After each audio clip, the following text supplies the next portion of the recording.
We're going to start off with a pledge allegiance by Councilman Campbell and a state opening prayer by Chuck. And then after the opening prayer, Chuck's got something else to present. So Please stand and begin. I pledge allegiance to the flag of the United States of America and to the republic for which it stands, one nation, under God, indivisible, with liberty and justice for all.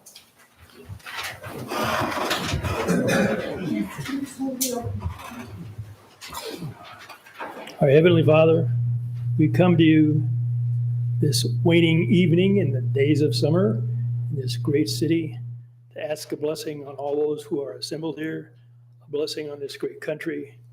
We thank you for all that you have done for us and help us to be everything that you would have us to be as far as being able to get along and work towards the betterment of our community. Help us to do what is right. And we say these things in the name of thy Son, Jesus Christ. Amen. Amen. Now, a little bit of additional business. You'll understand the hat in a minute. In September 17th, 1987, 200th year of the signing of our Constitution, I was privileged to be asked by the Secretary of the Air Force to join the Commission on the Bicentennial of the U.S. Constitution. And I was present at the White House in the Rose Garden with his hat to watch President Reagan and Chief Justice Warren Burger sign the proclamation celebrating the 200th anniversary of the Commission on the Bicentennial of the U.S. Constitution. It was a great day. Standing in the Rose Garden with Ronald Reagan I felt like I was this big and he was this big, and he was. Really, I had met the man the first time in 1966 while I was still in college, and he was the governor of California. One of the things we developed while we were on the Commission of the U.S. Constitution is this little book here. Many of you have seen it, Pocket Constitution. It was developed in our organization. In my file at home, I have the red line of the document that was eventually printed with a little marks on it to fix the things that you didn't get quite right. And so we passed out over 50 million of these to kids throughout the United States over the next 4 years. It's still being printed privately now, but I have for the group here and ones back there, a copy. This is the last copy that was printed by the Commission in 1981. So these are fairly historical. They've been around for a while. I dusted them all off today before I got here so we wouldn't get any cooties. And so that's what I'd like to give you all. And to remind you, if you don't already know it, it is considered the most important political document ever printed in the history of the world. Political document, I'm not talking about theological things. More people have copied this system, and more people have been freed by this system, and more democracies have been born by this system as a result of this Constitution. And I cannot even begin to tell you how privileged I felt to be working on this Constitution Commission and being a little part of what helps keep America great. So thank you, and I'll pass these out in a while. And I'm keeping the hat. thank you, Chuck. Very well done. I just hate to say it, but you're aging yourself there. What do you mean? I was around when they had the Constitutional That's Convention right. the first time. I think your handwriting somewhere in that original document. That's right. All right, we're going to move on to the approval of the agenda and declaration of any conflicts. The agenda look good? Mayor, I make a motion for the agenda order. All right, I have a motion. Set the agenda. A second. All in favor? Aye. Aye. Yes, Todd, thank you. And yes, Todd is with us as well this evening via Zoom. Is he still faking it? Yeah, it's okay. We'll let him slide another week. I'd like to excuse Gary this evening. He is with his father, so he will not be in this evening, but we're going to carry on. Anybody need to declare any conflicts? All right, we're going to move on. Consent agenda, review of possible approval of the meeting minutes from September 4th, 2024 City Council meeting. Mayor, make a motion to approve the consent agenda for the meeting minutes of September 4th. Second. I have a motion and a second. Any discussion on this item? All in favor? Aye. Any opposed? All right, we're going to move on. All right, we're going to start off with Miss Tokerville royalty. So if the girls would come up and we'll get introduced to girls. How do you want to do this, Bailey? I have a little Oh, slideshow, okay. and then I'm gonna kind of go through what the pageant was, and then we'll have them introduce themselves. Is that good? Perfect. Okay. So I want to first start out by saying it was an honor to serve as the director with these remarkable ladies here. Their dedication through the workshops, rehearsals, and just everything they showed on the day of the pageant truly embodied Tokerville. They're going to represent the city really great. So I want to go through some of the slides here so you guys can see the pageant. So this is some pictures from the workshops, the ladies. You want to go on to the next one? Here's some of the pageant. Can we go on to the next one? We had Miss Greater Zion. She was our MC for the pageant, which was really great. And we also had Miss Washington County come to support. And then I wanted to introduce our judges. We had Donetta. She was the member of the Washington County Fair Board. Michelle, she was the St. George Royalty Director. And Nicole, she was crowned Miss Gunnison Valley, named first attendant in Miss Sanpete County. And she was the first attendant at Miss Camas Valley. Stephanie joined the pageant world when she was 7 years old and held many local, state, and international titles. So we had some really cool judges for the pageant. Our Miss Tokerville is Hannah. We'll have her come up. And that's Hannah's mother next to her. Okay, I'm Hannah. Yay, Hannah! Oh, not yet. Okay.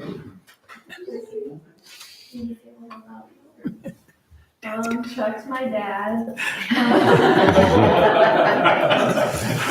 I've lived in Tokerville for about 11 and a half years. And I have one sister and 5 brothers. And, yeah. That's it. Congratulations.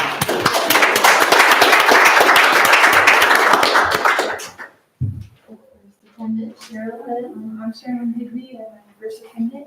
I've lived in Tokerville for 3 years, almost? almost 3 years. I have one sister and one brother. My great grandpa settled Tokerville. That's awesome. Yeah. Thank you.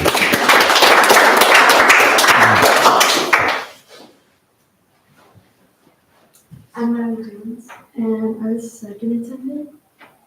I lived in Tokerville for 1, and I have 4 brothers, and my parents are Jimmy Jones. You get picked on a lot with 4 brothers then. She's the youngest of 4. Yeah, I'm so sorry, man.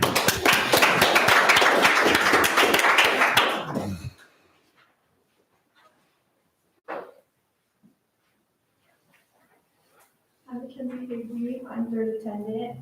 I've lived in Tokerville for almost 3 years. I'm twin sisters with Cheryl and Higby. You guys are twins? Really? I didn't know that. You're the taller one, right? The shoes. Down cheating. Yeah. All right. Thank you. What's awesome, we got all the girls and they all live across the creek. So we're all on the Westfield side. So it's good to have you here. I'm excited to work with you guys for the next year. Good job. Thanks for coming out, and you're going to support Tokerville for the next year and help us with our activities. And It's gonna be fun. It's gonna be fun. Hannah's been doing it, so she'll tell you.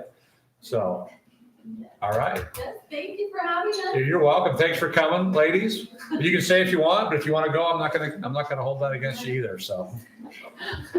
Hannah's gonna stay around and give me a ride home. Oh, no? I have to walk again? Thanks, ladies. Thank you.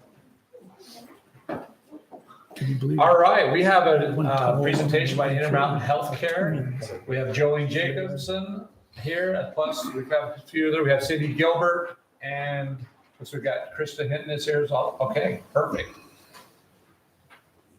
Well, obviously, I'm very proud to be a resident of Tokerville. Sometimes they forget about those of us on the east side of Washington County. And we're very proud to now have an ED so close. We worked hard on that and we tried to bring the healthcare a little closer. When I moved here in 1990, there were 1 million people that visited Zion. Now we're up to 5 million at least. And so I see them all go by my house every day. But we're very proud of that. And part of the reason for my involvement with Intermountain was to bring the best health care to our area of the world that we could. And last night we had a very special award, and it's called the Bernard A. Binbaum. They never make it the John A. Smith Award. Quality Leadership Award, which annually highlights busy and provider customers that demonstrate superior performance as measured by the busy and quality and accountability study, which means nothing to anybody other than in the healthcare world. But it does measure 6 domains: mortality, efficiency, effectiveness, patient-centeredness, safety, and quality of care. Out of 175 hospitals across the United States, St. George Regional Hospital was awarded #1 last night. And so we were very proud of that. We worked very, very hard, and Joelle and her team, Natalie Ashby, Patrick Carroll, they all have worked incredibly hard to make sure we're not always perfect, but the hospital that we have is a lot of times you can't get that kind of care in LA or in the East Coast or wherever.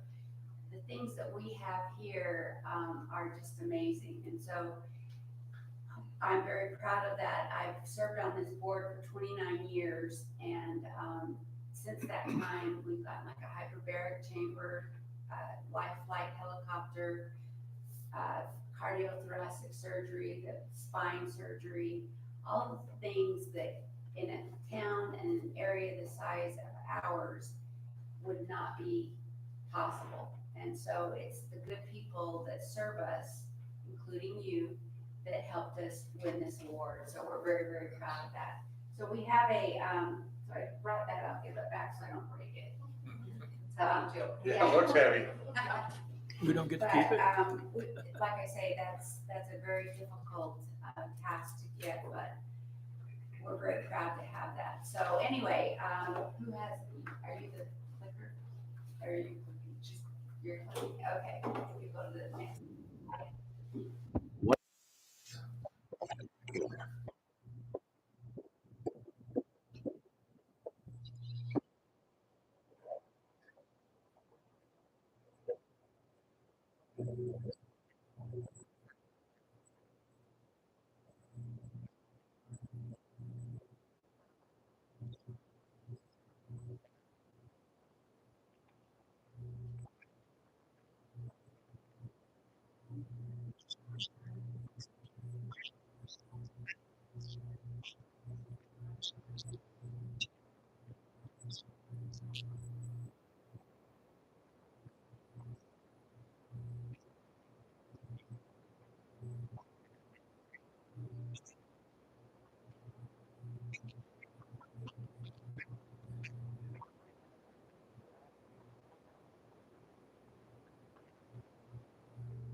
So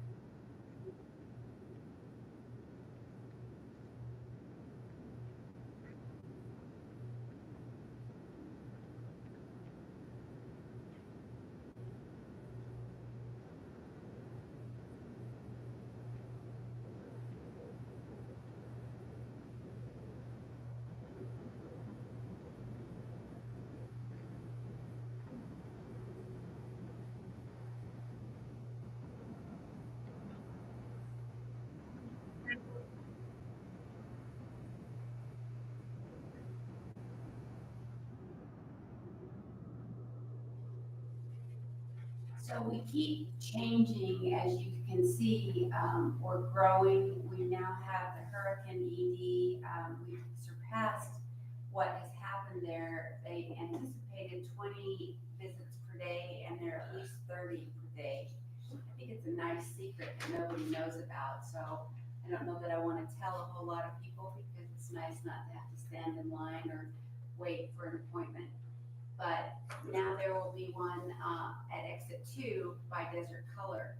And so throughout the valley, they have tried to find places to serve our constituents. And our purpose is to make you the healthiest you can be. And we have the youngest population and the elderly population. So that's kind of an interesting thing to go forward with. Next slide. What we want to do is keep people healthier for less while delivering the best and most caring experience. I'm very proud to say that I've never spent a day in a hospital, and I believe in taking care of yourself to the point where you do not have to use the services. But just like when they had the CO2 issue in Cedar City, that hyperbaric chamber was perfect to bring all those people south to use, and it saved a lot of lives and saved a lot of people from severe injuries. So we may not have it in every facility, but we have it somewhere where it's accessible to all of us. Next. As you can see, I told you our most exciting one. And number 1 magnet application, we were number 2 Vizient ranking, and they just found out for the year that we are the number 1 Vizient ranking. So that's a little outdated. We need to change that. We have a brand new comm, so she'll fix that. Well, that's fresh, hot off the press of last night. That's last night, right? Yes. Can't do it much faster than that, but you can see all of the things. When the Joint Commission came, and of course, anybody that deals with hospitals at all, they just show up. I mean, it's kind of like a quick visit. And they showed up to our hospital, and they were absolutely amazed at our administration, at our caregivers, at our governing board, at the way we take care of the people that are in our community. And they just shook their head and said, I wish we had these hospitals all over. So we are very, very lucky. And as you can see, the accolades do come forward. Next slide. And the desert region, we are in the desert region that includes Nevada, Arizona, and Southwest Utah. Really, that is Garfield, Cedar City, St. George, and Las Vegas. We're looking to increase or to have a children's hospital in Las Vegas. Has anybody been to a Las Vegas hospital? Yeah. And your point? I lost my dad there. I really want good health care in that area, but a lot of people leave Las Vegas and come to St. George. They would rather drive 2.5 hours to our emergency room than they would go to the for-profit hospitals that are there. So we've got our work cut out for us, but I think in the long run, and it'll take years because you've got to change attitudes and you've got to educate people, but it is an amazing opportunity to give health care to people that really need it. So, and the Canyons region, central and northern Utah, Idaho, and West Wyoming, and then the Peaks region, Colorado, East Wyoming, and Montana. But obviously, our love and care is the desert region. Next. You wanna- Yeah, I mean, Okay, whatever you want me to. Yep, There you go. So it's pretty amazing that we have a board chair like Cindy that volunteers her time to support our hospital. So I want to just give about a appreciation for you. And so my name is Joelle Jacobson. I'm the operations director for our hospital. I was born and raised in Washington County and actually in Washington. And I was born and raised in Washington County, and I was also born and raised at Intermountain Health. I started my nursing career 18 years ago. And just so I'm a product of the quality and of the mentorship that Intermountain Health has to offer. So I just wanted to share with you a little bit about my journey and just knowing that I've been around for a long time, and I've had a lot of my family members that have taken part of the care that's been needed in our hospitals. So Intermountain by the numbers, Cindy just talked about what our regions look like. Again, 6 primary states. We have 33 hospitals, 4,800 licensed beds. We also have our Select Health, which is our health plan, which has been tremendous support for Intermountain. We have 400 clinics, believe it or not, 66,000 caregivers that we employ in Intermountain Health.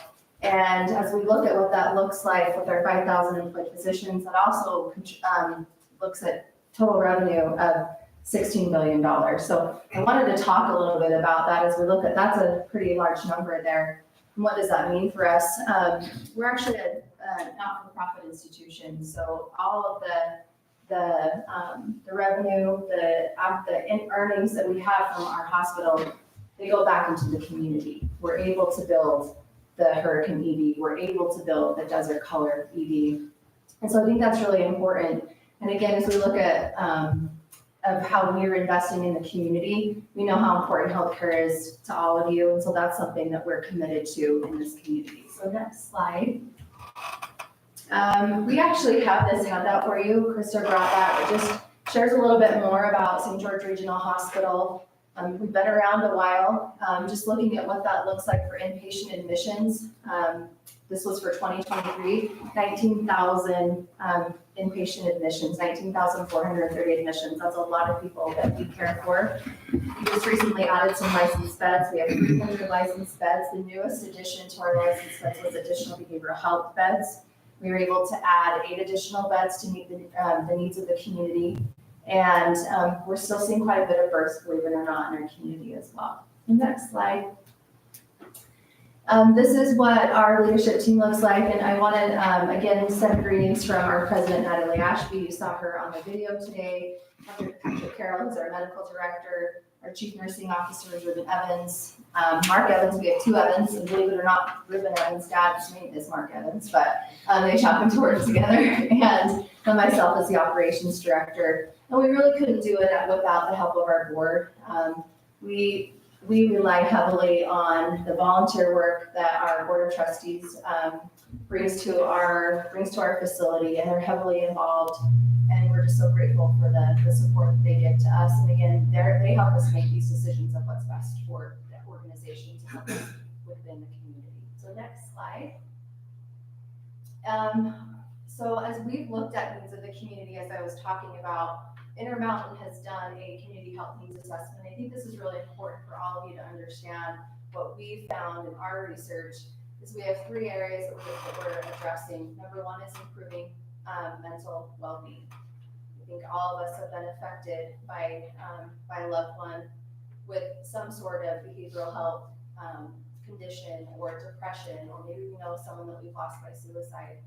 And so this is really important that we're trying to meet the needs of the community with improving that mental well-being. So you'll continue to see that as a theme, and you saw that in the video, we are working on additional support for our kiddos. We know our kiddos need that. Our second community health need is improve chronic and avoidable health outcomes. So how are we supporting our community with those chronic conditions? A couple I can think of, right? How are we reducing diabetes? How are we helping control these chronic conditions like COPD? How are we looking at what are some of those things that are affecting all of us? And we're trying to work upstream. we're trying to get information out to the community of how we can prevent some of these avoidable conditions. And then lastly, addressing and investing in social determinants of health. This one's an interesting, probably not a word that is used a lot in common conversation, but we've really identified that there are a lot of determinants that will be able to tell us whether or not where someone's at in their health journey. Meaning, what's my access to food? What's my access to transportation? What's my housing situation look like? And we've identified that when there are those disparities, that we do see an increase in needs for healthcare. So we're working on it. We're working with community partners to address those, and know that you all probably see those in your citizens as well, where we really have to work to address those to help improve that. We can help improve the health of the community. Next slide. And then, just like I talked about addressing from the video, that we do have that youth day treatment center opening.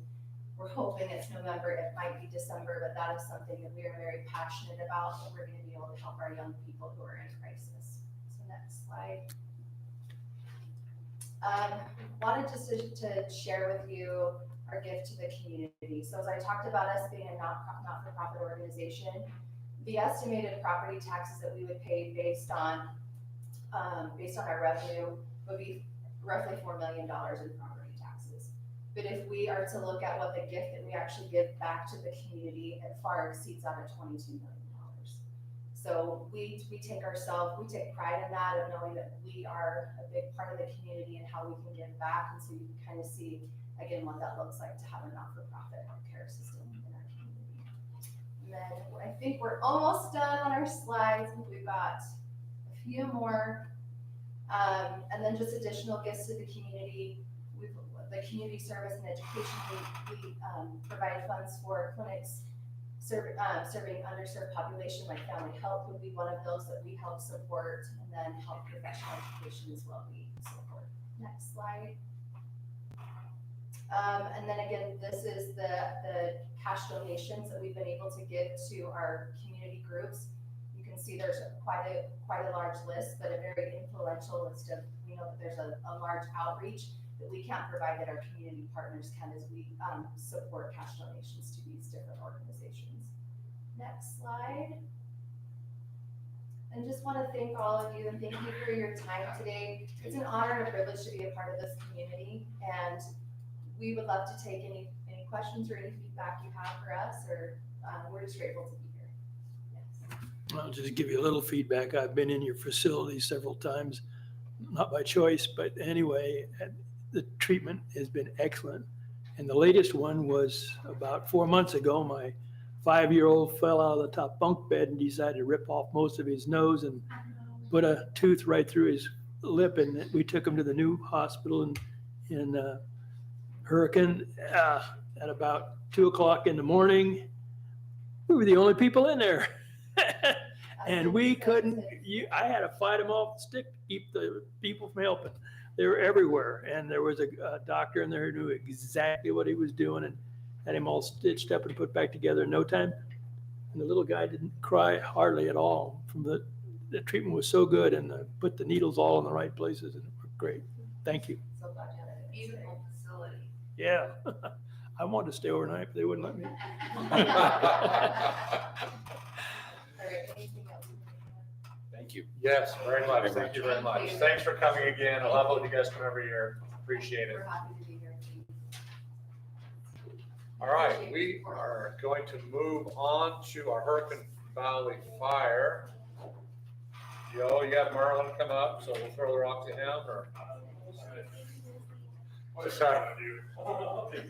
This is Chief Decker. If everybody doesn't know, this is our Joe Decker, our fire chief from Hurricane Valley Fire District.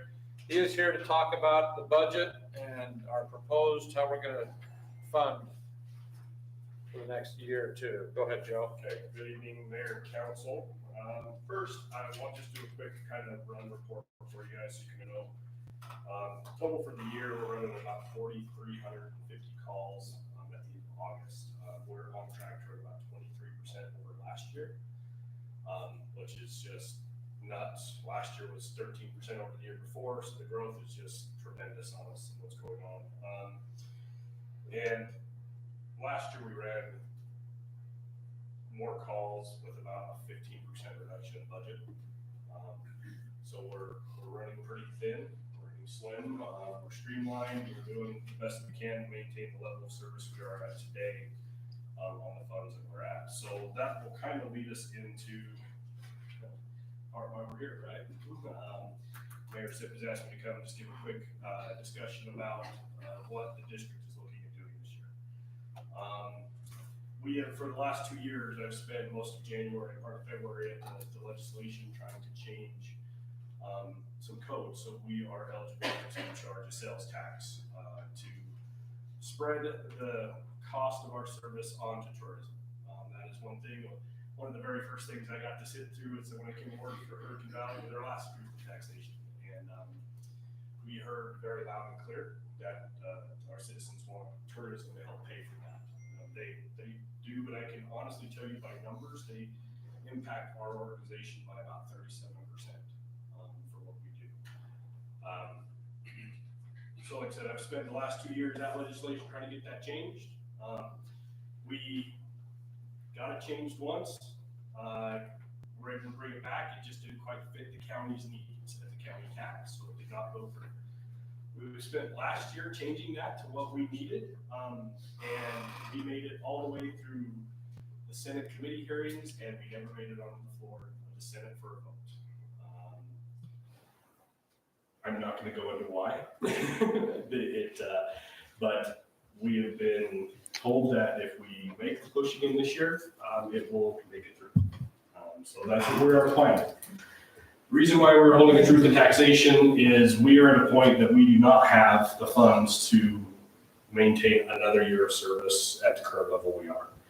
So my board has made the decision that we are pushing for the sales tax, but the truth in taxation we have to do as our fail-safe, just in case the sales tax doesn't go through. It is very minimal. Well, I can't say it's very minimal. It is much less than what the percentage was given last time. I believe last time the percentage was about 89%. The rate has fallen 3 times since that time. I'm hoping you guys will understand how property taxes. The mill levy rate. The mill levy rate has fallen 3 times since then. And if we would have done a 25% increase back then, our mill levy increase this time would be about 5.5%. Unfortunately, it's not. With the falling of the mill levy the last few years, we're looking at about 52% tax is what we're looking for. It equals about $2.3 million in the budget. It's not fun. Nobody wants it. But to maintain our level of service that we are today, we don't have a choice. That's where we're at. Just so you know, I brought this simple, it's not simple, spreadsheet over to you guys. I just took a property example across the whole district. Gives an idea of what their tax values are, what they pay as a total property tax, what they currently pay in the district, and what the new tax rate would be for them. We also went there through the sales tax examples of why we're pushing this so hard. But I have the 2022 taxable sales for the whole district, showing in those sales tax rate, a 0.1% would generate about $1 million for us. So if we go across the bottom of this spreadsheet, I took average incomes, what they would pay in taxes on those incomes, their housing, utilities, groceries. Now this specific sales tax that we are trying to pass is not charged on groceries, it's not charged on fuel, insurance, things like that. It is taxed on taxable goods and prepared food, so restaurants, motels, things that tourism hits. So just on the basic calculations, we took what your average utilities are in every area, transportation costs, and it gave us a miscellaneous income line and a disposable income line that everybody has in those particular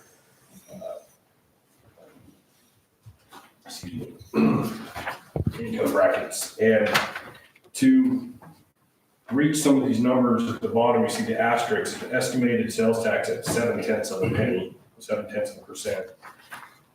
If they spend 100% of their miscellaneous disposable income, like in that first line, they would pay about $79 in tax over, instead of the property tax of an average home in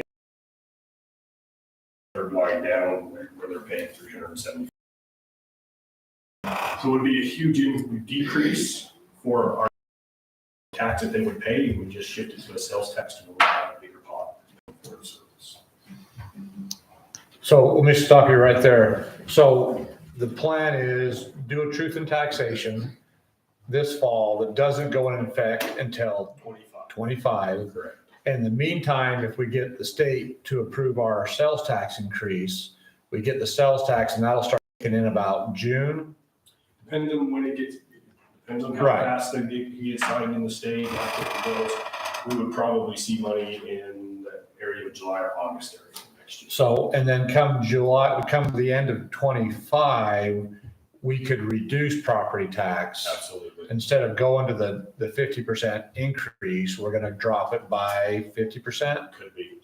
It just depends on what the board, our board would want to put out to the voters of passing for a sales tax. How big of a percentage? Up to, you've got 0.3% of a cent or 0.7? Our board can enact up to a 0.3% without a vote of the people, which would give us $2.79 million, which is actually more than what we're asking for the truth in taxation right now. So we could actually reverse the truth in taxation plus the property tax. So, but if we put it to a vote to the citizens, if they wanted to go to a 0.7, then we could drop the property tax even more than that. You could drop the property tax to or nothing. So does that make sense? I've never seen property tax go down. Exactly. And this would be a first. Yeah, it's not gonna be a first. Why wouldn't it? Just won't. Okay. I believe in living with your means, and your means a little bit more. You're asking for 52%. If you don't get your sales tax, you want 52% increase, which is ludicrous. It's You got hundreds and hundreds of more people coming in here every year that you're getting tax off. It doesn't work that way, Wayne. I keep trying to explain to you, truth in works that way. taxation, you don't, just because you get more people doesn't mean you get more money. It just means everybody else's goes down. You still get the same amount of money every year. That you ask for 2.3, it just spreads it out on more people, your price goes down. That's what he's saying. Your mill levy has gone down for the last 3 years. So you've actually been paying less on your fire district than what you have been 3 years ago. 3 years ago, we tried, and I just barely got on the board and I helped shut down the 90% tax increase. They wanted to go 90% at the time and we stopped it. I understand that, but you understand me. I got my tax and it never goes down. And yours didn't go down and mine, it didn't go down, mine went up. Your fire district, All that stuff, Washington County's conservative district and everything. you're right. So that's what we're saying. If you would like this to go down, we put it on sales tax instead of on property tax. We approve the sales tax and then we reduce the property I tax. understand that. What if the sales tax does not, the idea doesn't go through? Then you're on property tax. That's what we've been pushing this for years and years. This isn't the first time we've brought this up. You're just new to the city council, No, I'm not new to. but this is I'm not what we've new been doing. to all these increases over the last, everybody wants to reach in your pocket. Every special service district wants to reach in your pocket. Everybody's reaching in your pocket. That's what I'm getting at. I understand. I do. And personally, there's a lot of people can't afford that. I mean, this one place in Tocqueville, you're gonna raise him $118. That's basically $10, $11 a month. Yeah. Tocqueville raises this and this You're sewer right. district raises this. Somehow you gotta live within your means a little bit more. Well, you totally understand that. And, I understand this budget really good, don't get me wrong, compared to what he thinks I don't. No, what I'm saying is we've been taking, how much money have we taken the last 2 years out of savings? So we've been trying another way to pay for the fire district without raising property taxes. So we've used up $4 million out of savings in the fire Why is district. it costing you so much every year? Just increasing fuel?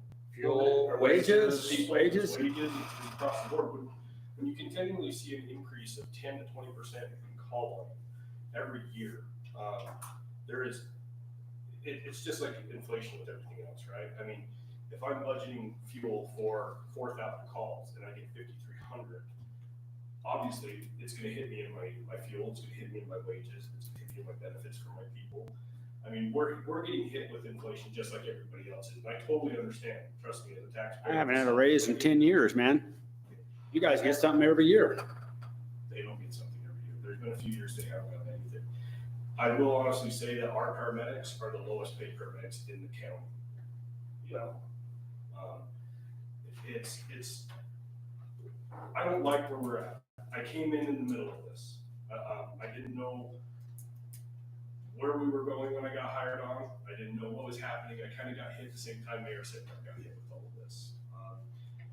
But I've been the one that's been asked by my board to try to fix this. And I can honestly tell you that my board, sitting in those board meetings, they have been the ones that said, we need to do this. I've given them the budgets, I've given them the options, I said, this is what we can do, we can put the station, we can do numerous things, but my board has decided this is the direction that we want to go. And I think the sales tax thing's a great idea. But if it doesn't work, then it's on the backs of all the citizens again. Unfortunately, it is. And the best thing I can say with that is do the same thing we've been doing and hounding our state representatives to get this through. I'm gonna say it. I might get in trouble for this, but last year it should have went through.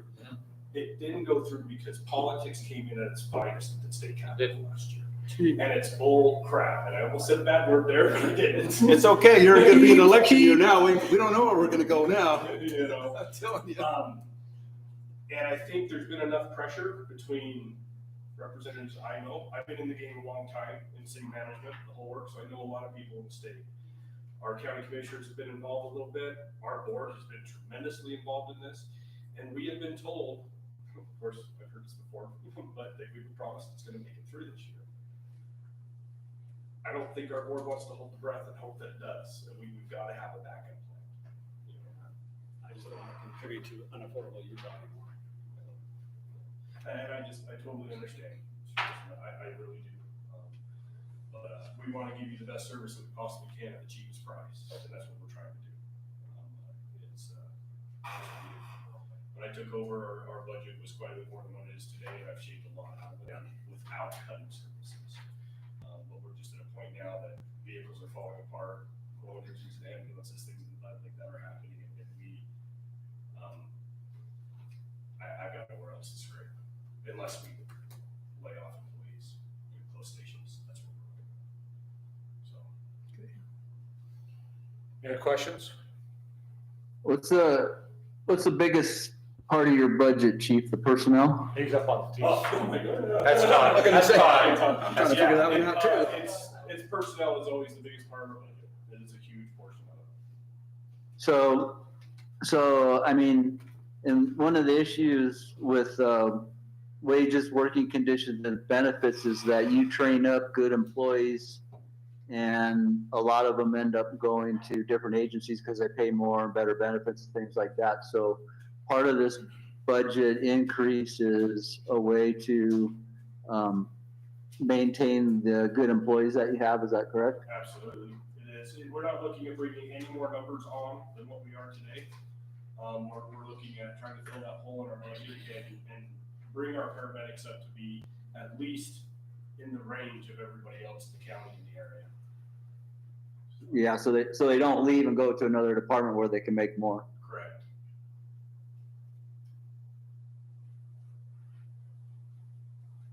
Anybody else? So we have on October 6th October 7th. is the October 6th. Monday is the 7th, and then the 8th is, we have a public meeting on the 7th, Yes. Monday the 7th, and that is gonna be in, It's in Hurricane at the Fine Arts Center. Okay. At 6 p.m. so that's when we have the hearing. I guess it's not a hearing, it's just, it is. It's a public Yeah, hearing. it's a public hearing.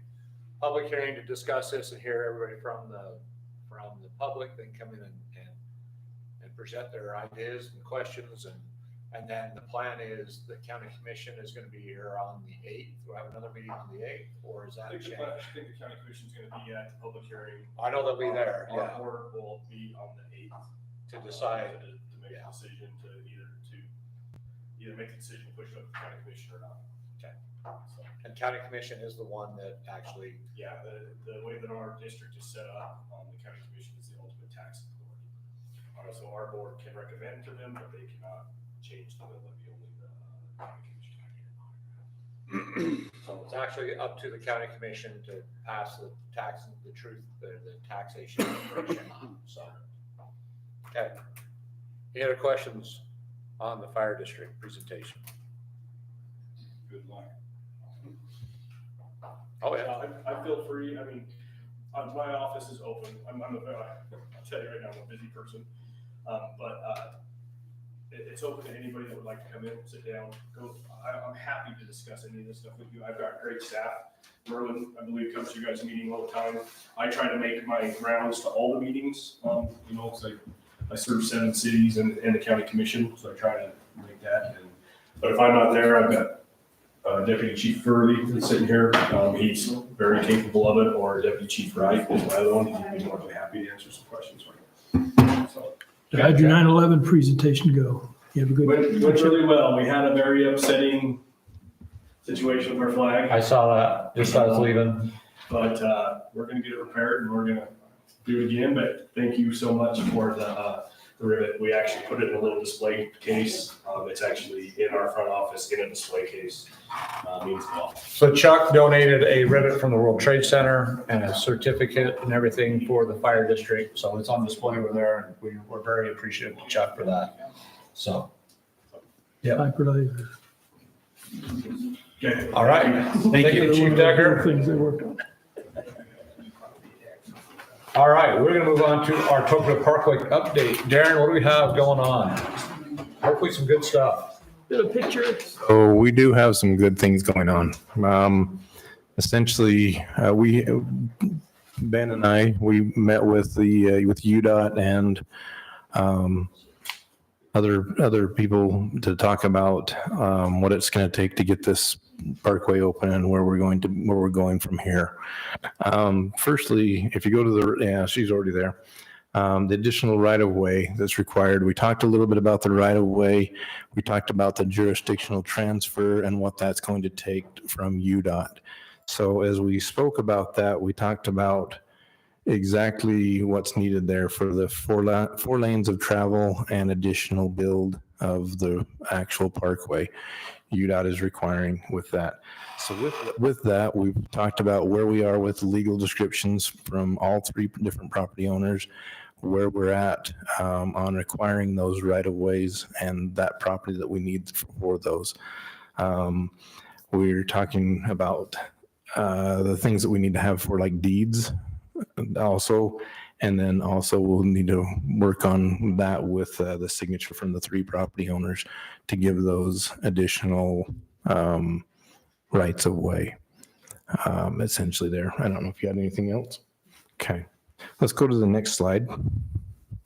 Talking about the Hogback North Slope. We realize that is plural, or not plural. Anyway, the Hogback North Slope, the UDOT's tentative design on that right now is, so today, actually, or yesterday, I got a email from AGEC, Jim Norquist, who is supplying the actual study that they needed for that. They needed it for both the south and the north. As you can see from the picture there, that was taken today. You can see that the slope is actually coming back pretty nicely on that south slope. You can see the actual level tiers there where we're talking about keeping the rock falls that UDOT needs for their level of safety and the things that they need there. So on the north side, you're going to see something similar to that. But as you can see over on the very left to the top of that north slope, you can see a power pole. That is a concern, but we had a meeting last week with Rocky Mountain Power, talked about what we could do there to keep that in place safely. And so we talked about just what that would be. With the slope, as you can see on the south, is cut back pretty extensive compared to that north slope. The north slope won't be as extensive just because of the way that the earth is there. You can see the layers there that are kind of sloping from the west side down to the actual surface of the road. There's some darker layers there on the left.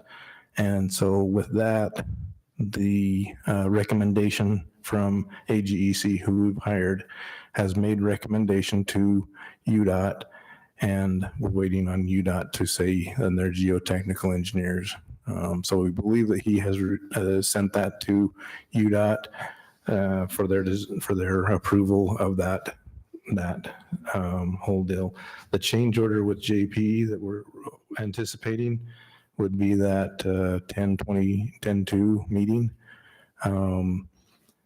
Basically to have that in front of you guys, and then the estimated construction start would be mid-October, and then estimated completion is in December on the north side. That takes us to the other side. Go to the next slide. The contract, basically the contractor estimates the mid-October completion. That would align with them starting on the north slope, and right now we're nearing 3 months in that process that they've been going since you guys signed that change order for that with them in June. Is there any questions that you guys might have at this point on that? They sticking to the proposed plan on that south side? They are. So what the process that happened there is the AGEC came up with the design of what needed to happen. Judd Palmer went in and built the model, and his value engineered basically through that process, which UDOT does allow.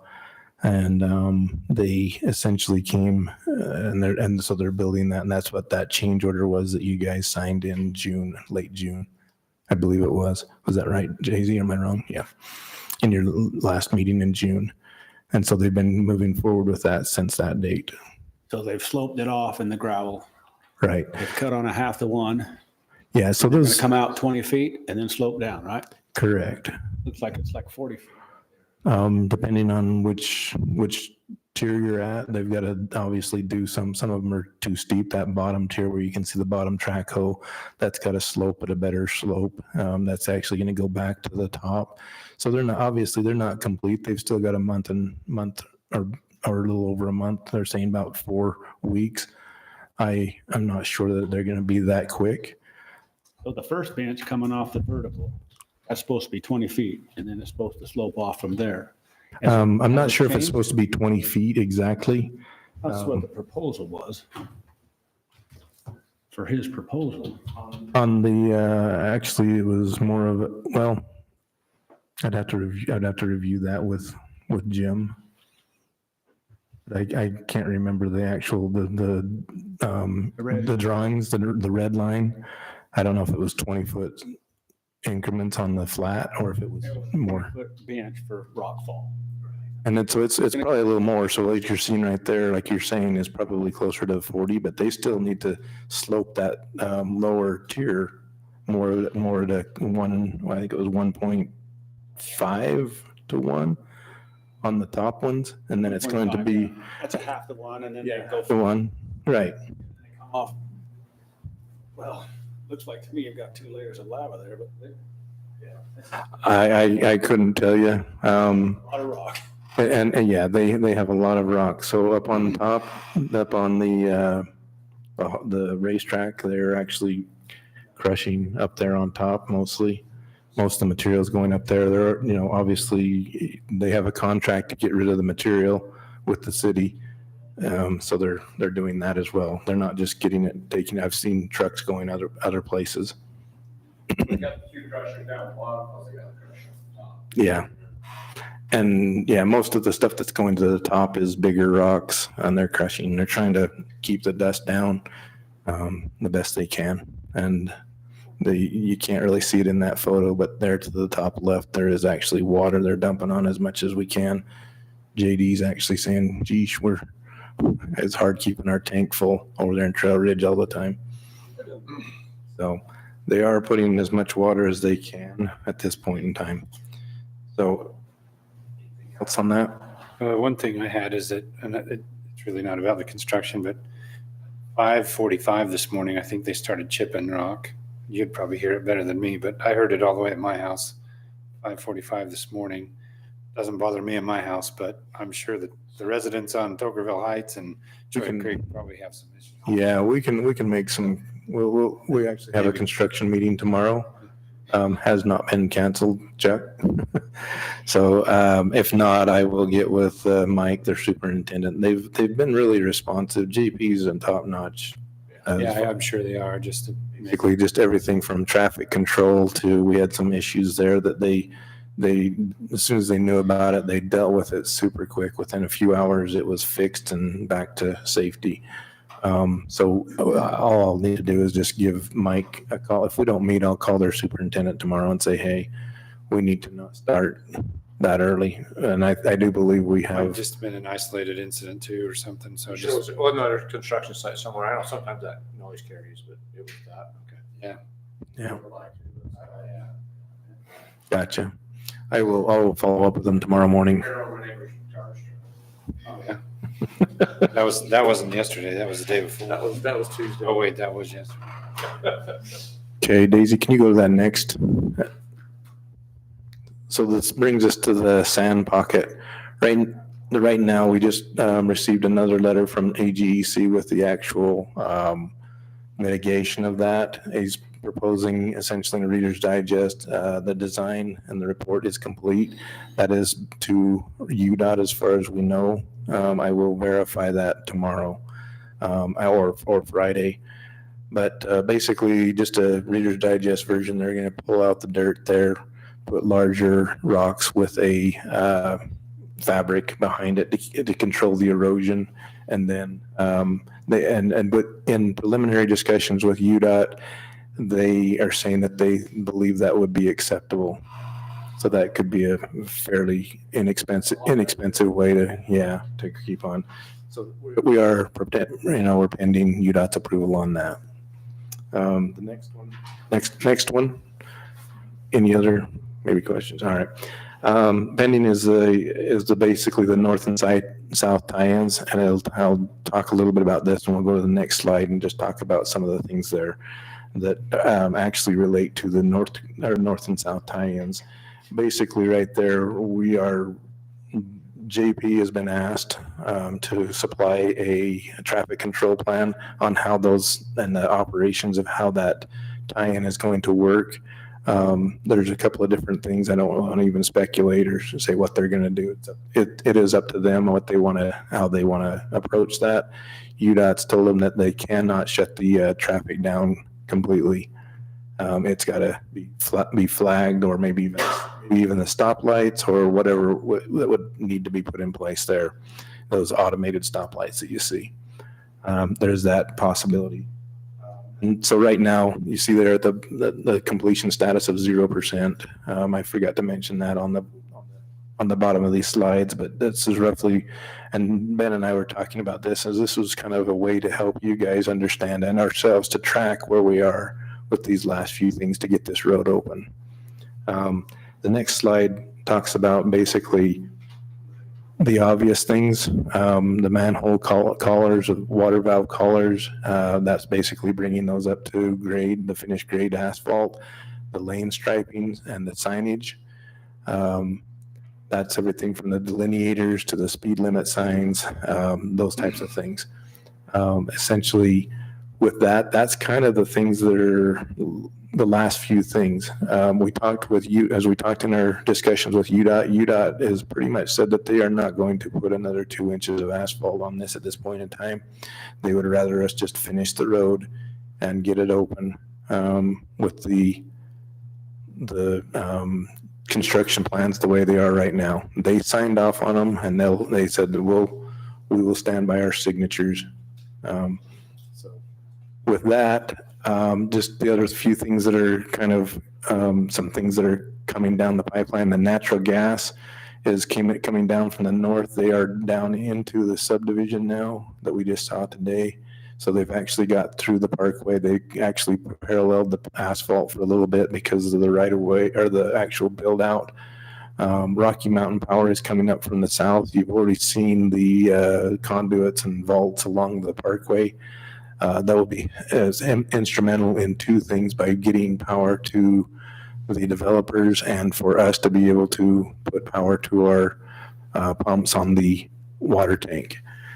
And so Rocky Mountain Power has approved construction plans to bring power from the substation there in Laverick and north part of Laverick and right above. Yeah, Confluence, right there next to Confluence Park. The other thing is basically Ash Creek Sanitary Sewer District, as they are kind of late to the game. They are actually talking about where they want the reuse line. Now, this was designed in the original plans, but is designed outside the additional 4 or the other 2 lanes. Those are future. And so in some scenarios, they have cuts. Other parts right now, if they were to put it in right now, they're in the air. They can't hang in the air unless you guys know of a sky hook or something. But anyway, sorry. Only a few of you got that. So anyway, I don't know if there's any questions that any of you might have at this point. No, but thank you. I got a question, Mayor. Great. Go ahead. Hey, Darren, from Phase A, there was a bunch of punch list stuff. Did any of that ever get done? The one in particular that I know some of our residents was worried about was the lava rock on the tunnel side that kind of presented. Yeah. So that would yes, you're right. That would be some of those smaller punch list items. The big ones were just the ones I had on the raising the collars, the lane striping and signage. But yes, those change ordered things from William Charles to Judd Palmer. Those will have to be finished and completed. There are a few things such as asphalt that when the power company came in and put their stuff in, they gouged the road. Those things are gonna need to be addressed as well. So there are a few things like that, but those are not, I guess, milestones that we were thinking about or hurdles that we need to jump over at this point. These are the things that we see as the bigger items to get us to the completion, or to the opening of the parkway. And the But eventually those punch list items will get taken care of. They will, and there actually will be those were only on bid package A. Bid package B, I'm sure we'll have some punch list items as well when we get to that point. We've got to get the cuts, those slopes on the hogback area. We've got to get all of that mitigated and completed so that we can finish that. Those are the things that we need to get so that we can actually get into those punch list items. Okay, thank you. All right. So Darren, so they were saying December finish with the North Slope, but were they talking, did they give you any kind of time frame on tie-ins? Start the tie-ins? Just curious. They really have got to get those plans, those traffic control plans to the state before they can get those to us. But we are definitely, I'm keeping their feet to the fire. And what we're doing exactly with this presentation is basically so that we can show you progress from month to month. Yeah, I'm just curious if they were going to get done before it got too cold to lay asphalt or spring. They have, yeah, they just, I can't guesstimate because Judd Palmer is really going to be, the contractor is going to be the one giving us that. Okay. We've been asking, but a lot of it's been kind of, do we put the overlay? Do we not put the overlay? That's kind of held up some of those things. And so I think we can move forward knowing that UDOT said, just go. Finish it the way it is. Just go it is. We're going to stand to our word with what we did in the agreement that we signed with Tokerville, the 3 inches of asphalt. Let's go. Let's get it finished. So. All right. Any other questions for Darren on the Parkway? Just to kind of wrap this up a little bit, one of the objectives that we had here was just simply outlining what are the final things, like what are the final things and what's the progress. I don't know if you guys noticed that in the bottom of each slide, it said a percentage.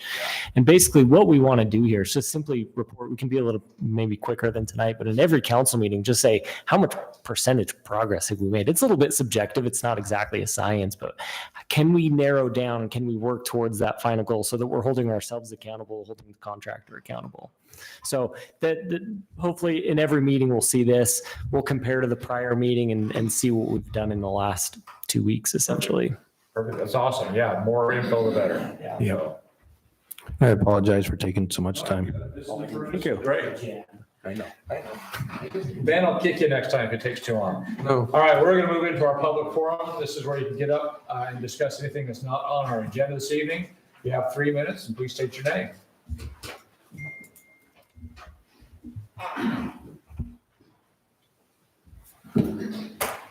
Stacy Eaton.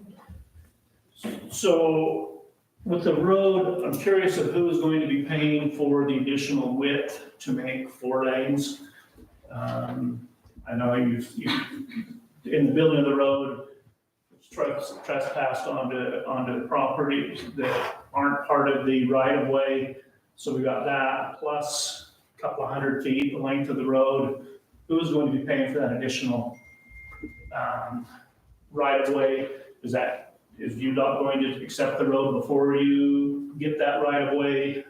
So that's one thing. The next thing is Leeds is stating that they are working with the city of Tokerville. Mary, you told me the first of the year that you had been talking with the developer and then talked with. They've mentioned it to me, but they're not working with us. Yeah, they're saying that they are working with you and they are going to be connecting with the bypass road. And why in the hell would Tokerville work with Leeds to allow them to dump their traffic of the 700 more homes on the bypass road? Make them go to the frontage road and get on the freeway and go do whatever they're gonna do. It certainly doesn't help anybody in Tokerville. Nobody's gonna drive from Tokerville down to that subdivision. It just makes absolutely no sense to me. The next thing is the budget. In listening to the fire department wanting to raise funds and cost us more money, I think the city seriously needs to look at reducing our tax burden here. Apparently, we have more money than we know what to do with, and we're just pissing it away. You know, we have a general fund of, if I remember right, somewhere around $1.2 million surplus. Kept getting our hands slapped every time we'd have a budget review because we had too much money in the general fund. And now we're down to about, I don't know, $400,000 or $500,000. Apparently, we have enough money to just throw it away. $500,000 for a back truck, $100,000 roughly, $100,000 to make the last city manager go away, which is absolutely ludicrous. Everyone knows the city's better off without her. Getting her indemnity, why in the world would we ever say, hey, just go away and whatever you've done, we're just gonna turn our head. These things are crazy. I think we need to get a handle on policies that we're making, decisions we're making, and the budget. Well, good, because I'm out. Thank you.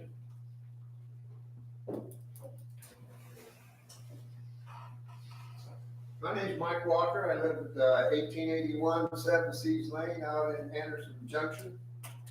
We have a lot of fires on Anderson Junction. I want to thank you guys. You bailed us out over and over. My issue is a charge I received on the city invoice. And it's a whopping $7 a month, but I've been trying to get an answer for over 10 years. And I haven't got an answer yet.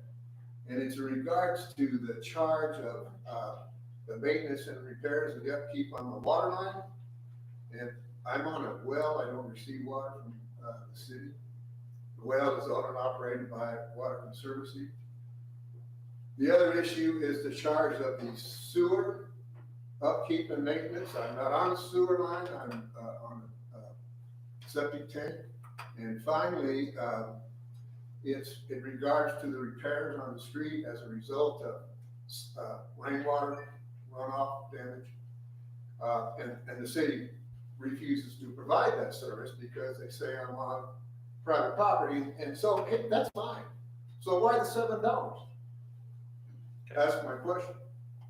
I have not got an answer in 10 years, so I was kind of hoping you guys might help me with that. It's not the cost of $7 a month, it's why it was $7. And I never get an answer. Okay, let's look into that. Yeah. We can do that, and Mr. Walker, we'd definitely be able to sit down with you sometime. And there's 3 of us on that 7 Seas Lane, probably paid. Let's get you an answer. Thanks, Mike. You bet. Anybody else? All right, we're going to close the public forum and move into our business items for the evening. We'll start with item F1, discuss the possible action on authorizing the mayor to execute an employment contract with the city mayor. So before we do this, I screwed up last meeting. We went to do a closed session and come back out. I didn't get the recorder set just right, so we actually have already approved to do this, but we're going to do it again tonight so we can get it under recording. So that's all we're doing, is fixing my mistake. So all I need is a motion to move on what we did 2 weeks ago. My folder is empty on that contract. You don't have a copy of the contract that we? No, did it change? No. No, it's just, we already voted on it. I didn't get it on the recorder. That's the only thing we're doing is stating the same thing we did 2 weeks ago. I think I made the motion, so Mayor, I'll make a motion to approve the employment contract with the new city manager for you to execute the new employment. Second. Have a motion and a second. Any discussion on this? I do have one additional comment. We had the one section C that was going to be eliminated and move those tasks up in. Yeah, it's just the Those- changes we talked about. Those were the changes that were discussed. That was part of the approval. Those have been made and incorporated in the draft, but Can't remember what the numbers are this time because I have it in front of me. Yeah. I did.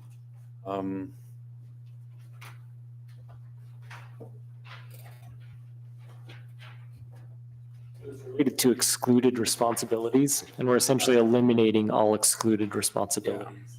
You are responsible for everything. Let's see, I believe it was remove C and move I up into B. Yep. And That was it. II up into B also, right? yeah, those two items. Yeah, so basically eliminate one before it. 1C and include 1CI and II up into B. That's your motion. Second, you got that, Daisy? Yeah. Perfect. Any other discussion? All right, I'll take a vote. All in favor? Aye. Any opposed? All right, thank you. All right, item F2, discuss the possible action on appointing Lynn Cresswell as the appeal authority for Tocqueville City. Ben, would you like to talk about Lynn real quick? We had an interview with him. Yeah, happy to. So Lynn Cresswell, he applied to be the appeal authority. So this is for all land use appeals for the city. He's currently serves as the administrative law judge for the city of St. George. The difference between those two positions is primarily simply that an administrative law judge can serve as appeals for items that are not land use related. So he has a great resume. He's quite affordable as far as these appointments are concerned. Has like I said, I mean, he just has a lot of experience with this. He'll do the community well. His role in an appeal is simply to interpret the land use and ensure that all procedural items were done correctly by the city. Yeah, great interview. He was impressive. His knowledge and he already looked at our city code. And he's got some suggestions how to fix it and help protect the city. So he's going to work with Darren and Ben to clean up the code as long as you guys approve it. So Yeah, that was one comment I had, given his qualifications, if you wanted to expand the scope. And what I've proposed is if you wanted to make any comments or adjustments to the land use code, I think that would be doable. It's would be a little bit out of the norm having your appeal authority giving comment on the drafting side. But given the fact that it's going to go through planning commission, it's going to go through the council, it's not like he's governing or controlling what that law is and then going to be ruling on it. But I think his input would be extremely helpful given his experience and qualifications. Okay, you ready? So I read through that whole thing. And maybe I didn't understand it very well, but I don't want an appeals authority to go against the land use authority because of maybe what he thinks. Or is it governed by law here It's, in code? most of it is in code. So what he can't do as appeals authority, but the only thing he can change outside of the land use authority is where a precedent has been set in a previous decision or previous approval of something else. So he can't just say, well, I don't like what the city council did. It would have to be a precedent or something to give it justice or meaning that if they came after the city with a lawsuit, that they would win. It's the only way that he would change what the city did. Because we shouldn't be setting any precedences. Yeah, well, the precedence has already been set by history. History. Like So before the code existed, there was an approval or there, I think that's a precedence. So the actual precedence is like, there's lots in this area that are smaller than what they're zoned for, but they're a non-conforming. They're not. Existing condition. So Yeah, but in that case, it would be a pre-existing thing that he would Not, say. not creating a new lot, but some small size. Yeah, no, Pre-existing. no, not creating something new. It would just be, they're usually just minor issues and not. Yeah, the appeal authority has to follow the town code and state laws applies. There could be perhaps case law that would apply if say the case law is more recent than the town ordinance and the city ordinance hasn't been updated, then he would apply whatever the state law would be. But he does not have the ability to create or change the city code. That's just not within his abilities. So it's something we need. So, Yeah, we have to. Yeah, the Code city requires has to- it. Yeah, we have to have it. We have to. Darren's got a question. so really quickly, Wayne, based on one that we had, Bruce Jenkins was our person before. And he went through and looked at every bit of the code as well as state code, and denied it, basically denied the appeal based on state code because our code wasn't as clear. So that's kind of what some of the things that person does is make sure that we're following both and and we're protecting ourselves and as well as protecting the citizens. It's not like he's going to overwrite a decision. And So we got to spend money to get him up to speed with our code. no, it's pretty much just case by case. Yeah, case by Like, case. Yeah, they submitted and And it's also paid, that's correct. Application. If they want to say, hey, we need to approve this appeal, then they always are going to reference the state or the case studies from 5 or 6 other things where that's been already beat. Okay. And one in history. Ben, you got a comment? right, in order to initiate an appeal, the person who files that actually pays a fee that covers the majority of the cost for a majority of appeals that would be submitted. So there is a fee for filing an appeal. So they essentially help cover the cost of paying for those hours. And he's only billing for the hours when there is an appeal. It's fairly infrequent. And we do have them sign, I believe in our code, we do have where we have a professional services agreement with that applicant that helps pay for anything that might be unforeseen. Ready to vote? Okay. You ready? Yeah. Okay. I move that we appoint Lynn Questwell as the appeals authority for Tocqueville City. Second. I have a motion and a second. Any further discussion on this item? All in favor? Aye. Aye. Any opposed? All right.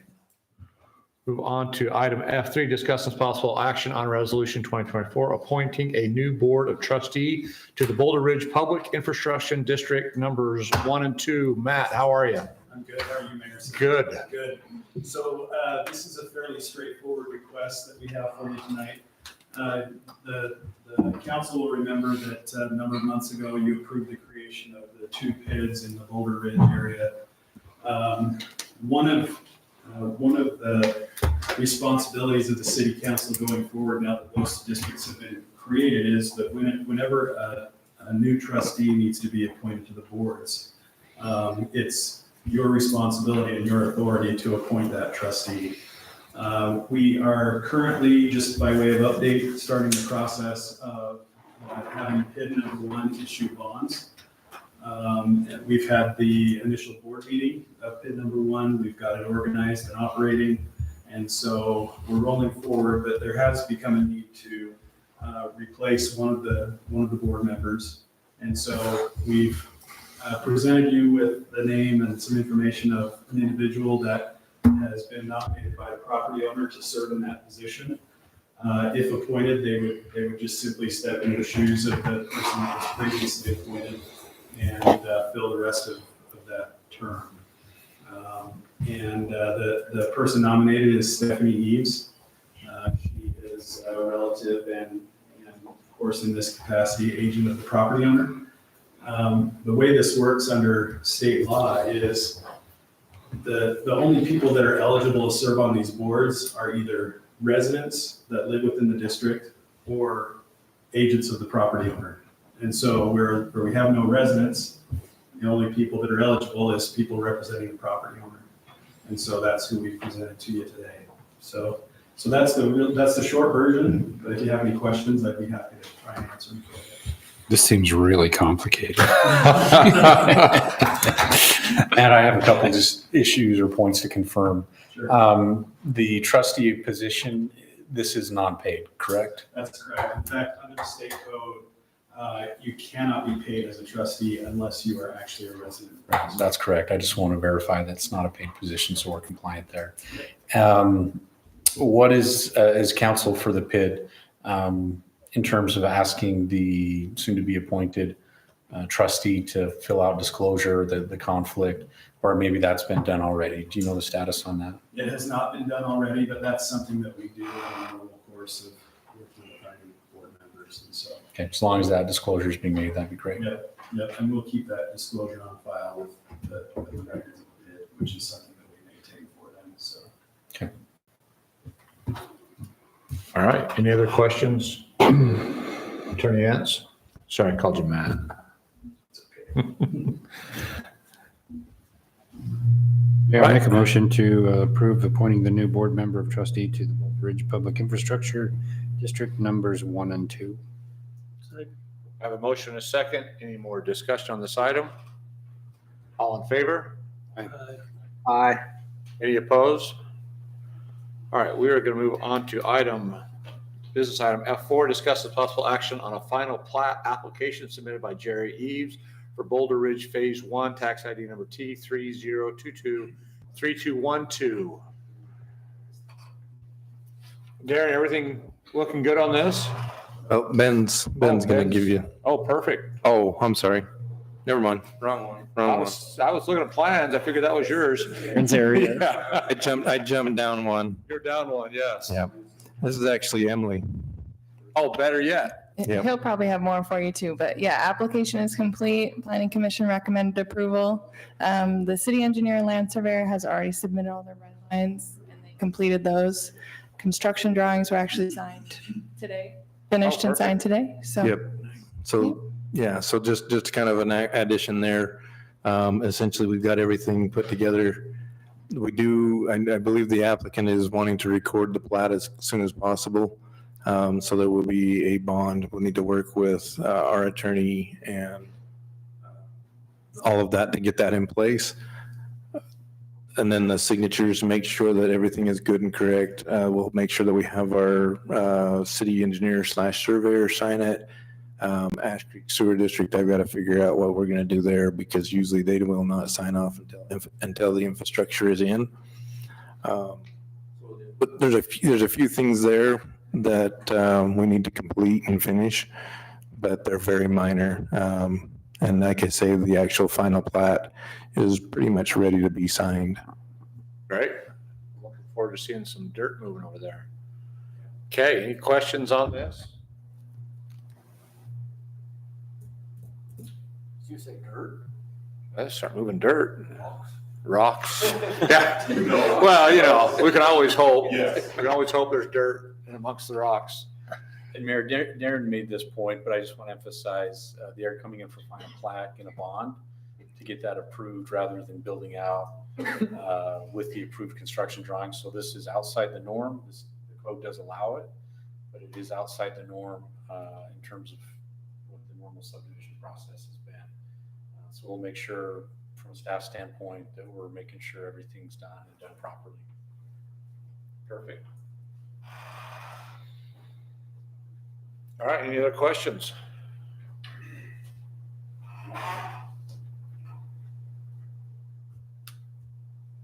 Okay, I just need a motion. Mayor, make a motion to approve the final plat application submitted by Jerry Eves for the Boulder Ridge Phase 1 tax ID number T-3-0-22-3212. I have a motion and a second or two. 2 seconds, anyways. You got that, Daisy? All right. All right, any further discussion on this item? All right, all in favor? Aye. Any opposed? All right, thank you. We are going to move on to item F5, discuss possible action on the continued lease with United Fleet Services. Thanks, Jerry. See you guys later. See you guys. All right, Ben, this is up to you now. Darren wanted to This one's pass. on me. Yeah. So we have our fleet environment for municipalities really changed in the last few years. It used to be something where you could really run a fleet and break even every year. You could turn over your fleet every year and break even. It's kind of a crazy environment. There were some entities that were actually making money contributing to your general fund just with smart fleet management. We're not in that situation anymore, unfortunately. What the situation that we have with our 8 fleet vehicles currently is that they've been leased on an interest-only lease arrangement for the last about year and a half, kind of as the vehicles came on, which there's been this environmental situation where used vehicle values are dropping, interest rates are going up, vehicle prices are kind of generally going up. Long story short, because the principal payment hasn't been reduced over time, high interest rates have led to a lower wholesale market value rate. We're essentially in a negative equity situation with our fleet. This proposal, as presented, retains the fleet as it is and finances the negative equity over those 3 years to end the city in a what they call an equity cushion at the end of the 3 years, so that you can again turn over that fleet and not be in a negative situation right now. So essentially the city has 2 options as I look at it. We can return the fleet tomorrow and we'd have to pay the negative equity is $92,000. So the city would have to cut a check for $92,000. Or we renew the lease for 3 years and at the end of three years we'll break even and we're essentially financing that amount. This actually is an overall reduction in the amount that has been paid even on that interest-only loan because of the return of one of the vehicles that we've talked about earlier. So essentially this puts us in, we retain the vehicles that we have for 3 years, and then at the end of 3 years, we'll be kind of making this decision again as to how to move forward. But we shouldn't be in the negative in 3 years. We should be even Or slightly above. But I think they budget typically they budget $4,000 because of this situation. They're budgeting a $2,000 cushion per vehicle. Our current budget is basically already set for this current number. And this is within budget. And you're recommending that we extend. Yeah. Yep. If we got rid of any more than that, it was going to cost us more money to actually turn them in. So it was better to keep what we had than to turn any other ones back. So we looked at it. We looked at every possible idea. Darren worked on this a bunch before Ben showed up, and then Ben looked at it. So. Mayor, I'd make a motion to approve the continued lease agreement with Unified Fleet Services. All right, I'm going to have a roll call vote on this. If anyone has any more discussion on this item, I'd like to roll call vote. Todd, we'll start with you. Aye. Joey? Aye. Wayne? Aye. Chuck? 1, Aye. 2, 3, 4, 5 Chevys. All right, motion is approved. All right, we're gonna move on to item F6, discuss this possible action on ordinance 2024, amending and restating Tocqueville City Code 10-9 agricultural district to modify the allowed uses and physical restrictions for the zone. Emily, this is for you. So this one's been in the works for a while. It was originally drafted at the request of the Planning Commission in March 13th of this year. That initial draft consolidated the two districts into one, half acre and 1 acre into one. This most recent draft reflects the changes to our current code, which the Planning Commission recently requested in July, retaining the two separate districts, but cleaning up the tables, adding the modified use, allowed use tables, and making a few changes there. So just some cleanup in terms of titles and the legend at the bottom there. And then also making home occupation with a current home occupation permit a permitted use in both districts. And then modifying a residential facility for elderly persons from a permitted to a conditional use. Modifying a residential facility for persons with a disability from a permitted use to a conditional use with standards or permit. And we reformatted the legend down a little lower. And then the physical restrictions. It did have a single family dwelling as an allowed use in that half acre district. So we just added that into the maximum density and created a setback table there. And then moved that setback for the 1 acre up from the bottom there. We actually removed all of Article A below that because when it was initially reformatted earlier this year, all of that information was moved up. So this was just repetitive. So if you have any questions or suggestions. And this what you're seeing right now is the modifications that the Planning Commission recommends to the City Council on changes. Looks pretty easy to me. So they're the same. You just couldn't jump. So if you look, Everything we want. This is what the code looks like right now with just those minor changes. correct. So if somebody want to do a lot line adjustment and go from an acre down to half acre, it's just a lot line adjustment? If you're all in agriculture only, or is this a zone change to go from? Zone change. You'd Still go, zone you'd change go to go back, from you'd half go to, acre to 1 acre. Okay, Just like if you Well, wanted to go from R120 Right. to R112. okay. yeah. Go R120 down to what? 12. If you wanted to go to If you wanted If you to. wanted to. just compare The it, same. just Just comparing it. Comparing. So if you wanted to go from, if you're a residential zoning, you would basically have that, basically, if you wanted to go from an R120 or R120 down to R112, you would have to have a zone change, just like we had on that recent request. If you're gonna split your lot and you want to have split a 1 acre ag to half acre, you have to come into a zone change to get that half acre. Correct. That's what they're using that as an example. This isn't what I was hating a while ago, was it? So this did change to add, didn't change. It's this still- changed before you were on the council, you were on the actually planning commission. And they actually, we created the half acre zone, half acre ag zone. And so that's the way it came. And like Emily was saying, the first of the year, what date was that? March 13th. March 13th. That came, and then in July, those changes have been additional, is to move it from into the use table, as well as allow for a single family dwelling in the half acres, as where in the current zone, it does not allow you to do that. What kind of happened in the first one is they created the half acre and it had like its own code. Right. But in residential, it has, the 3 residentials or 4 underneath it. They basically combined agricultural underneath the same, with the variances between the half acre and 1 acre. Right. And If I was related. it was proposed. What's the reason for this? It was proposed to, What's the advantage of taking away agricultural? We're not taking away. You're not, you're basically having half acre ag zone. Ag. And it's already in code right now as half acre and 1 acre. That was already passed. Basically, we're just reformatting two codes to combine it into one ag section. So you're letting people in a 1 acre district, ag, with 1 acres, split their land to half acres? They can, but they have to go through a zone Zone change. change. They do have to go through a zone change still. In agricultural, both of them.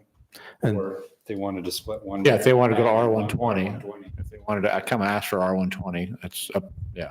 Yeah, and it was proposed to combine these both into one zone with a minimum acreage of half acre. It won't affect. But this planning commission did not, the planning, Areas that are in 1 acre, in the neighborhood's all 1 acres, they don't want to see that half acre stuff, so it has to go through a zone change and. that is correct. But if you look at then you look at the general plan, as it talks about this area is going to be agricultural. That's still, they would not have to change the general plan because in the general plan, it calls for agricultural zoning. If they were trying to go from agricultural to, say, commercial or something like that, then they would have to change the general plan as well before they could get a zone change. Seems like I'm thinking about two different things here. Okay. I'm not for splitting these lots, these acre lots, all in these acre, I'm not for that. That part's already been approved. So the only thing they're doing is the half acre agricultural zone was already created and approved. The only thing we're doing, so Just what cleaning happened up is the- How long ago was that created? The 0.5 was like listed in the code here, and the 1 acre was listed here. What they're doing is just combining everything underneath that same one. And then just like we've seen all the last codes with the use tables, like we've switched everything to the use tables, which wasn't before, it was all labeled, differently. So it's basically all we're doing is cleaning up the code and making it reflect. The only thing that really changed are the conditional uses that are allowed or not allowed. That's the only three things that really changed in the whole verbiage of the code. And allowing for a single family dwelling. On a half On a acre. half acre. In a half acre. It was not permitted before. It was permitted in the table, but it just wasn't in the physical. In the physical, yeah. Exactly. Thank you. Well, we have a bunch of half acres in ag zone already, don't we? We do have half acres and, yeah. There's a bunch of Westfields that's half. Yeah, they would be, if they were, They're still ag, exactly. This will Yeah. help make a bunch of those conforming instead of not conforming. correct. Right on. This was originally changed. They added the half acre in May of last year, May of 2023. Thanks.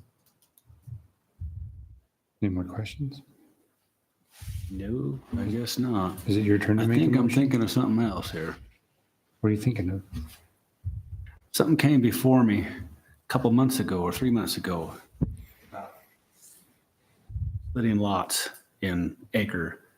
I don't think nothing come to that, did it? There's only been, we did talk about combining them all into one ag zone and having the minimum area be half acre and taking out the 1 acre. That came before, but then the planning commission came back and said, no, we still want to keep it ag half acre and ag 1 acre, two separate zones.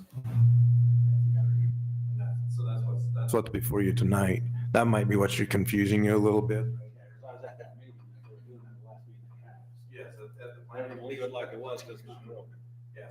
Commission, there was a lot of discussion about whether or not they wanted to allow it to be just one zone of agricultural with a minimum acreage of a half acre, or to have a half acres ag and a half acre and a 1 acre and plus.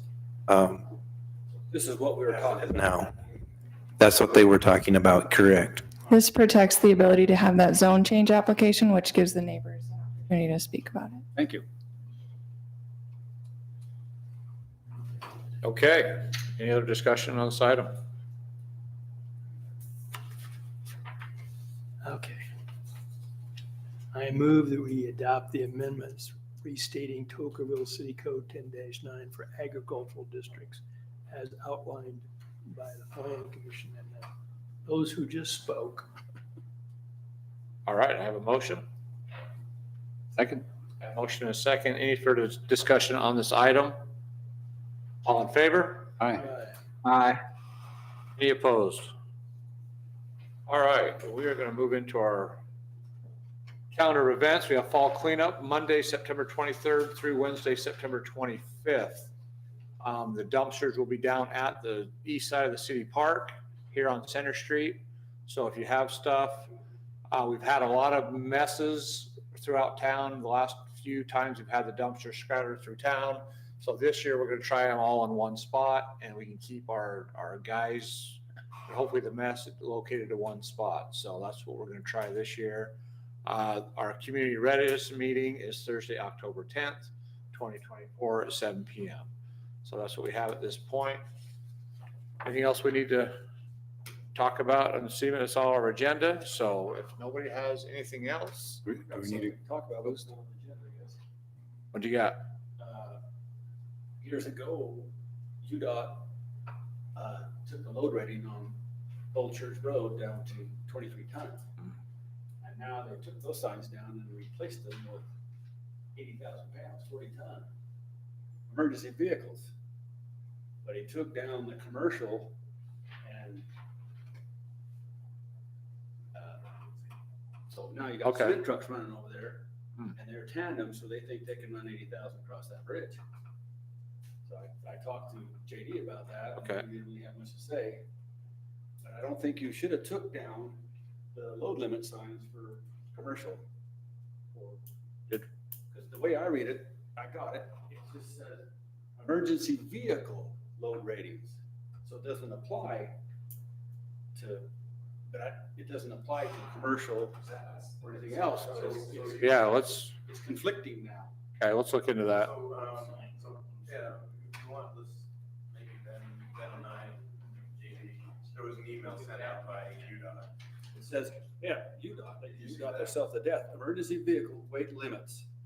Single axle 17 ton, tandem 28 ton, gross 40 ton, that's 80,000 pounds. Before, the total limit on that bridge was 23 ton, which was 46 tons. But this is emergency vehicle weight limits. It's not that you should have left the commercial Right. weight limit on there, because now it's a free for all. Our sign back. You got mixers that are gonna be weighing in the neighborhood of 60,000 just on the duals. Yeah, Because the front will pass, but you're overweight on that poor thing. okay. So probably What we need to do then is let's maybe get together. UDOT probably looked at this and says, yeah, this is, The one that gave the direction to change those signs. So I don't wanna get direction, but They made the signs, they are the actual ones that supply it instead of replace the sign. I don't think they told them to take down the commercial load rating. This is for emergency vehicles only. We can definitely talk about Okay. that. Let's look into that. Okay. Hopping away again. Oh yeah, we don't want We need a to hurt closed that session? bridge. Do we need a closed session tonight? Oh, we We do? do? Okay. I don't have the thing in front of me, so I can't call it.